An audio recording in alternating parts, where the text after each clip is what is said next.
So I've just read the story of the little red hen where she was making some bread. Now, what I'm going to be doing is making the bread now. But if you haven't seen the story, go and watch it on Baking Mad now, and then come back and watch me make the bread. So the first thing we have to do is start with putting the flour into a bowl. So the first thing we're going to be doing, we've got 500 grams in a bowl. We're now going to be putting into this Allison's Easy Bake yeast, which is so useful to have. And all you do is, I just pour it in.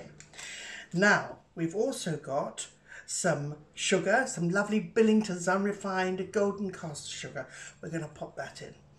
We've also got some salt, so we'll put that in. It makes it taste better. You need that salt. Now, we're also going to put in some butter. Now, this butter has got to be rubbed in. So we'll just mix this up, the dry, and now we're going to put in the butter. Now, what the butter does, it makes it slightly richer, and also the makes the bread last a little bit longer. The fat makes it last. Now you just put it in until it resembles breadcrumbs. So only a little bit. Only a little bit. Now, so it's now resembling breadcrumbs. The butter has now got in, and I'm now going to put in 300 mils of water. Put it all in. Now I'm going to take one hand. It's much easier to use one hand and bring it all in like this. There we go.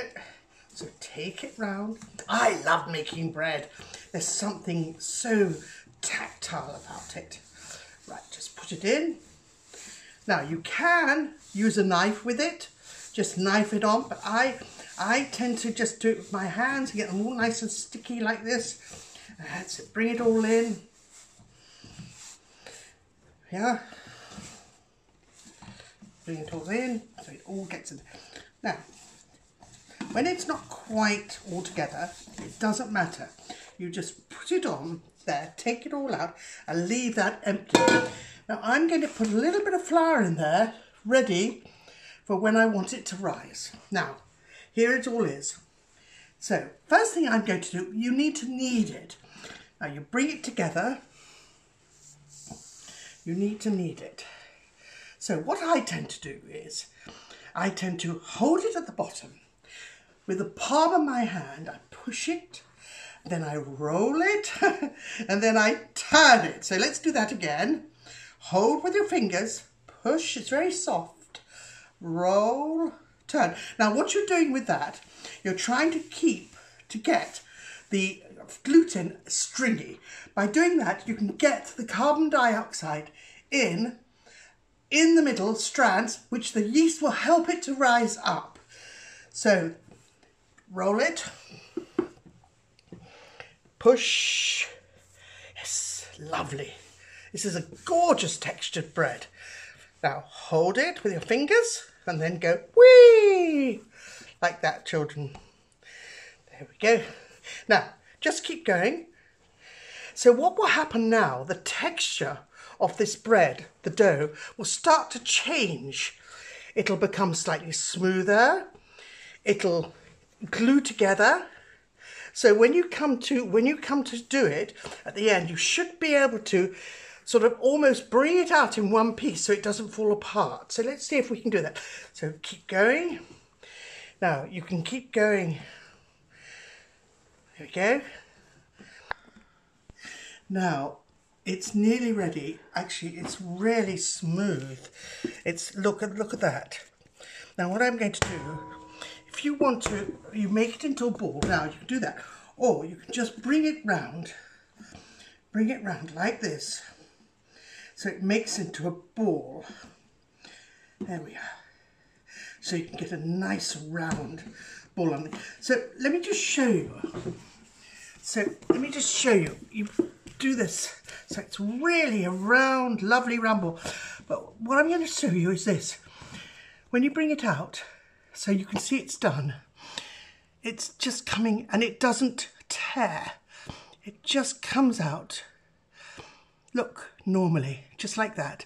And that means it's ready to go. So this is a good test. It's a really good test. Can you see that? It's a really good test. Don't worry about that little bit going there. Right. So now I'm just going to show you, turn it with the right hand and then I push it round with my left hand, and that creates a really lovely round. Now I'm taking a slightly smaller bowl, the one I mixed it in, putting some more flour in there, and I'm going to pop it in here. It's better, you can see whether it's doubled or not because it's got a double in size. I'm going to put like a bath hat over the top. Now what this does is it creates, oh dear, it creates a condensation. There you go. Oh, okay. Now what this does is it creates a condensation, its own humidity. So you'll see some little tiny droplets, which creates its own sort of humidity, its own sort of heat in there. So basically that's what you're kneading. So that's what you're needing to happen. So you create a nice vacuum of humidity to let it rise in. And also it obviously stops it from having a crust, because if you leave it in the open air, it sort of oxidizes itself and it creates a crust. So you need to avoid that. So you must cover it. You either cover it with that or you cover it with cling wrap, one or the other. Or the other thing is you can just put it into a big plastic bag. So we're going to let this now rise until it's doubled, which should take about 45 minutes on a day like today, because it's pretty warm outside. So we'll see how long it takes. So one thing you know about bread, whether you're making it in the summer or the winter, it's going to rise. But it's what temperature it is outside in the atmosphere, is how long it takes to rise. So that's a beautiful bit of bread. Dough, I should say. We are going to now let that do its biz and come back in about 45 minutes to see what's happened. Right, well, can you see, if you come closer, can you see how it's created its own condensation? It's almost, you can hardly see through it actually. These are lots of little bubbles here creating its humidity. It's good. And it's doubled in size. And it's really wet. That's really wet, which is what I'm after. Now, I'm now going to take this out in one. It's perfect. There we go. And it's gorgeous. Now, we're going to what's called knock it back. So we're going to put the air into it, just knock it back. Okay, there we go. So all the air comes out of it. So once that's done, that's it. It's out. Now, it's better if you roll this great big into one big sausage, and then all we're going to do is cut it into 12. So if you want to get exactly the same size, you can weigh the whole thing. So what we can do, so all the rolls are exactly the same size. You put this here, put this on, and it's 800 grams. Now what we have to do now is 802, but just 800 is fine. What we have to do now is divide each one 12 into 800 grams, which come to, so it's 66 grams, which actually are quite big rolls. So we're going to do it into 12. Cut. So because I know, okay, I'm going to give it sort of, it's long, I can see I'm more or less right here. So we'll see how many we do. Cut it. Cut it. You never tear bread. You always just cut it. There we are. I always use a scraper, but I'm using a knife. Not everybody will have a scraper at home. So we're going to now take this. If we put it onto a little bit of flour, dust, I shall repeat it. That's fine. But the most important thing when you roll bread is you must not have it on the actual, you must not have flour on the base, because it's easier to roll without having flour on your work surface. So what you do is to take it, you can either take in your hands, roll it, or cup it and bring it up and make it into a ball. So you end up with underneath, and I'm going to just make sure this is the right amount. So what I'm going to do is just check I've got the right amount. Okay, 75, so that's far too much. So if we go, right, so if you have, so that's a lovely round roll. If you find it's too big, you just pinch it from one of the others here. If the one is a bit lighter than the other, that's what I tend to do anyway. Now, you've got this. Now look underneath. Underneath, you've got that lovely round, which is what you're looking for. Right, so you cup it like that. Or there is another way. I'm going to put this onto 6 rolls onto a baking tray. 1. Now this one I'm going to do slightly differently. See, that's 62, it's fine. I'm going to take this, and what I'm going to do, actually looks like a bit like a poo. You literally go like that and make a knot, like that. And you've got a bit sticking out, and you've got a knot. That's an easy way to do it. If you can't do the round, you can do the one with the knot. Now, if you want to top them with sesame seed, what I tend to do is, stop. So what I'm going to do with the knot, I've just got the water, pop it in there, bingo, bingo, and just have it there and put it on. So I'm going to now do quickly the rest. So I'm going to show you can use 2 hands if you want. So if I do 6 round balls, 1,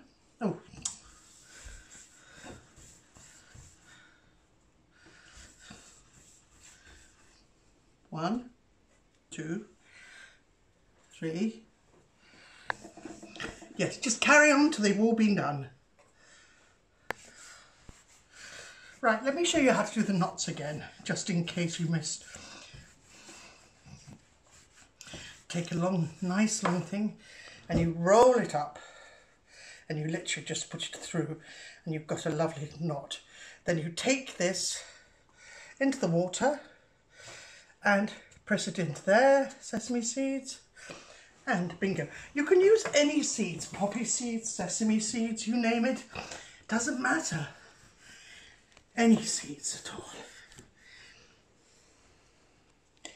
They're fun to do.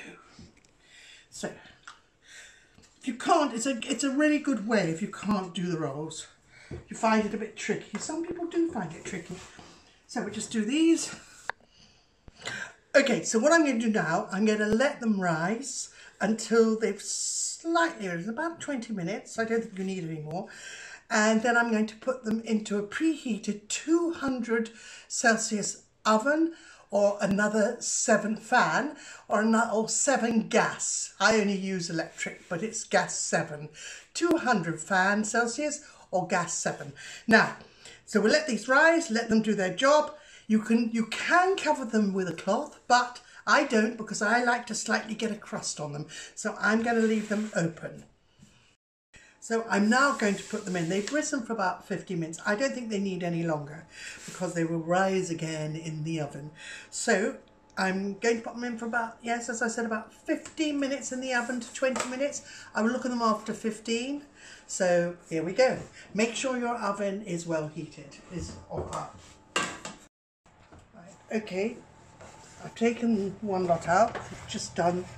I left these in for a couple minutes more. Okay. They look lovely, don't they? Lovely knots. I'm going to pop this gorgeousness here. Perfect. Hollow, just to check they're done. And I'm just going to take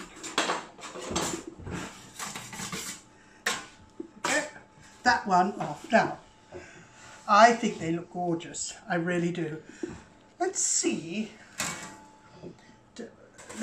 what they taste like. First of all, oh, hot. Oh, they smell lovely.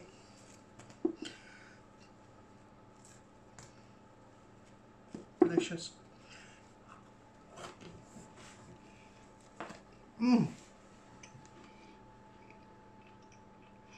They are good.